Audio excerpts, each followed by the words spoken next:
Hello, what is up guys? This is Holy Monk from across the pond, and this is going to be a video about this game here, Axis and Allies Anniversary Edition. So I got this game in about 2008, Christmas time, as a Christmas gift from my parents, and I love this game. It is fantastic.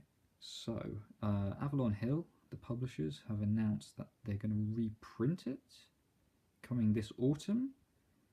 So what I'm here to do today is I'm going to just briefly unbox this game for you, let you see what's actually inside the box, and sort of describe what's good about the game, what's bad about the game, and what sort of improvements that I'd like to see in the future. So without further ado, let's check out the size of this box. Now I've brought the Axis and Allies Europe 1940 box as a comparison, and yeah, it is massive. And that's due to the boards inside, which we'll see in just a sec. So, that takes up a lot of shelf space, but it is worth every square metre. Now, let's actually have a look inside. So, here we have the National Production Research Development chart, which is fairly standard, it comes with the game. Personally, I'm not a big fan of it. I mean, ever since I got Global 1940, I quite like the integration of the counting chart actually on board with the map. So that would be a really good feature to see in the reprint. However, I'm really doubtful that we'll ever see it. So that's one thing. Rulebook, I mean, in that interview where they announced that they're going to reprint this, they said they're going to do some new features with the rulebook, adding an FAQ and things like that. Yeah, fairly standard, fairly decent rulebook. No, I don't need to really go into it. Then the battle board.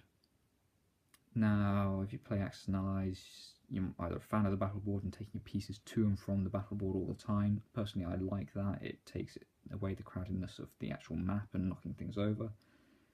And I actually think this battle board is really good when you compare it to, say, the 1940 version of the battle board, which is, well, tiny. I mean, look at that. You've got barely any space for any large battles on the Global 1940, whereas this, you have plenty of space, you can have massive battles and just have it separate from the board. It's fantastic size. So that needs to stay, definitely. Right, then here we have the map. And I'm not going to show you all of it, guys, because it's just too much of a faff to get out. But first piece out the board, there you go. And of course it follows the very standard paint job design that they've pretty much followed ever since they brought out this game. And it's a fairly decent sized map. I like it a lot. It's basically, although I like it, it is basically a retread of the 1942 map, which, you know, is good. It expands in some areas like China, as you can see, but in some places like in Northern Africa, you've got Morocco, Algeria, then Libya, then Egypt. That's pretty standard when you look at the 1942 map as well. I played revised. And another thing about it is, of course, it's in 3 different segments with no ridges anywhere. That is brilliant. I love that about this game.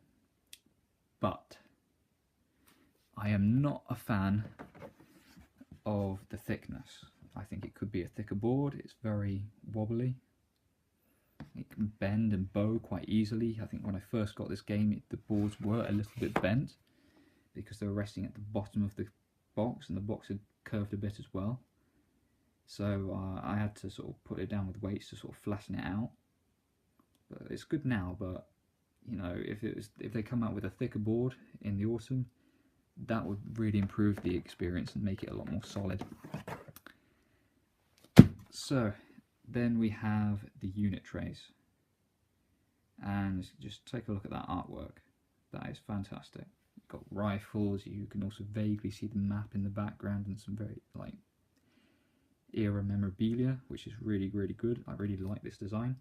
And of course you have a unit tray for all the 6 countries that you play. And check this out for Germany as an example.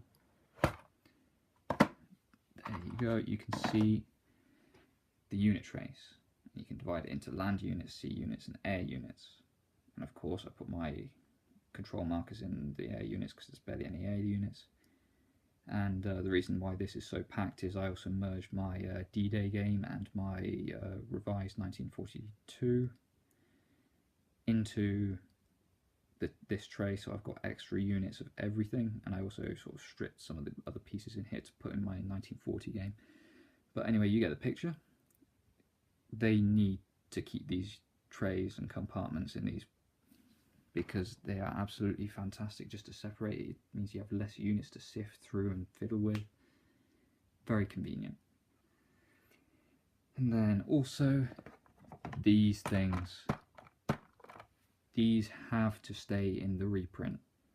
I think they are brilliant as just a little brief overview of what you need to know. So of course here you've got your little menu of what you want to buy. Gives you the cost, the move, the attack, the defense, everything you need to know about every single different unit. So instead of having to look at the board, it's like, oh, what's the price of this again? No, you have it right in front of you. It is fantastic. Also gives you all the bonus objectives right in front of you. I mean, Young Grasshopper, he's done a lot of work into making those playing cards for the Global 1940 variant. Kudos to him. It would have been so much easier if these had just come with every single Axis and Allies game ever since they brought this out. Yeah, it's a bit of card, it's a bit flimsy, but it's so useful to have all these bonus objectives in front of you, just so you know what you're doing. You've got the return sequence, you've got the order of play for both scenarios in this game that come with this game.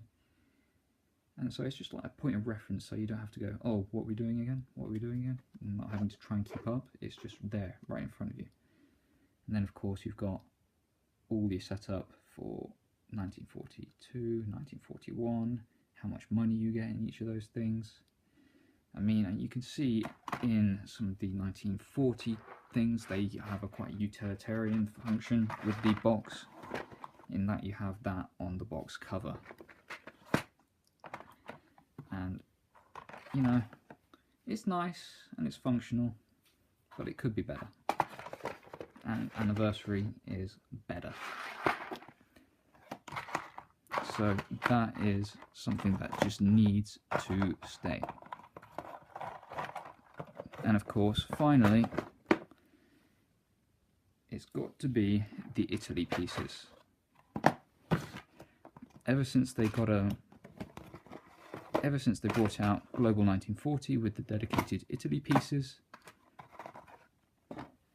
they brought a dedicated battleship, all the ship models, artillery, dedicated artillery.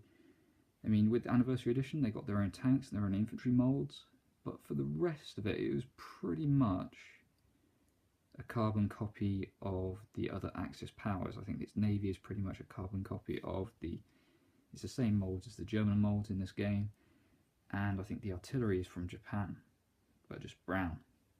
So if they could actually use the new ones, I don't see why they can't use the new ones from the 1940 variant. Make that happen, because it's not the same. It's really not the same. I mean, you can take all that you've got from